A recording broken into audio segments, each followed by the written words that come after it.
Moving on to the 15-mark question. This is a discuss question. So discuss looser fiscal policy and supply side reforms in extract A that may be used by the government in Eurozone countries to increase economic growth.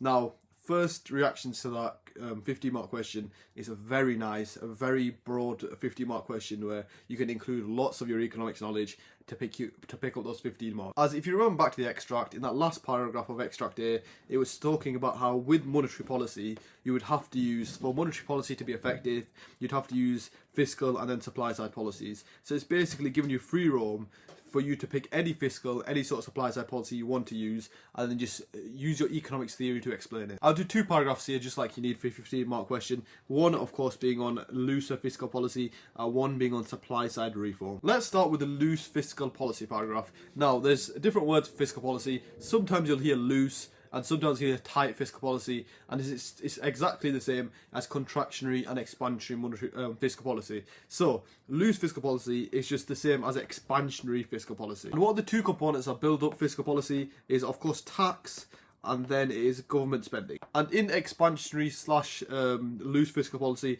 what do we do to tax, especially tax rate, and what do we do to government spending? So we usually decrease taxes and we try to increase government spending. And the way I used to remember it, so expansionary fiscal policy, same as loose. Why? Because it's being very loose with your money. You don't really care what happens to the money, so you're giving out lots in government spending, not taking a lot in. Whilst tight fiscal policy, contractionary, you care about every penny basically. You want as much tax and then not giving out the least amount of government spending. And of course, fiscal policy and supply side policy does overlap. For example, if we government spend on schooling, it's still expansionary fiscal policy, but it's also supply side policy. So how do you differentiate them? Just as a quick reminder, supply side policy, if it depends, the main goal matters basically. What your main goal is. If your main goal is to increase LRAS, we would call it supply side policy. If your main goal is to stimulate AD, so increase AD, shift out AD, we would call it fiscal policy. So let's give some examples of a policy you could speak about for your fiscal policy paragraph. I think a great one would always be less income tax. Okay, so what would my chain of analysis be for my less income tax paragraph? So first thing I would 100% talk about is disposable income. So less income tax means consumers and households have more disposable income. This is going to increase their purchasing power, meaning they have more consumer confidence, thus increasing consumption, which is a component of AD, and it's the majority component of AD. It makes up around 60% of AD. So how is that going to affect AD? It's also, of course, going to cause AD to shift out. And you can also talk about the side effects, where the increase in consumption is also going to increase another component of AD, being investment. Why? Because firms are making more sales, revenues, profits, and if they're making more profits, they may want to expand, invest. Therefore, you can talk about derived demand for labour. They increase their derived demand for labour, increasing things like employment. But the main chain of analysis is basically more disposable income is increased consumption. Consumption is about 60% of AD, causes AD to shift out to the right. Therefore, increase in well, it can be demand pull inflation, but the main thing is an increase in real GDP.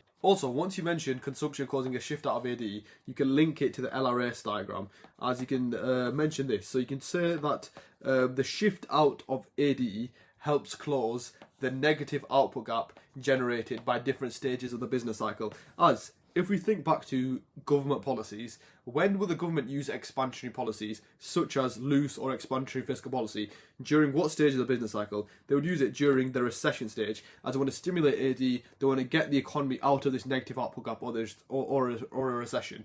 And therefore, it makes the chain analysis link really well together. So by using loose fiscal policy, by the consumption increasing, it causes AD to shift out to AD2, which means now we're back at full employment and the negative output gap has been closed. And I'd only pick one of these 2 points, but another one you could go into is less corporation tax. And what is corporation tax? Is a percentage of a firm's profits. So it's a tax on the percentage of their profits. So if you have a less corporation tax, it means firms have more retained profit, thus meaning that they're more likely to invest. And of course, investment is a component of AD, causing AD to shift out to AD1 and all the same effects as before, increasing real GDP. Now, just as a reminder, I'm just giving you points here. Of course, for this question, it's 3K, so 3K, 3A, 3A. So 3 application marks. So you need to make sure you're using the extracts in this 50-mark question, of course. Now, for fiscal policy, it's a very easy and a very good one to evaluate. And one of my favourite evaluations is indeed the Laffer curve. Now, why does the Laffer curve work well here? So we have tax revenue on your y-axis. This is the most confused thing with the Laffer curve.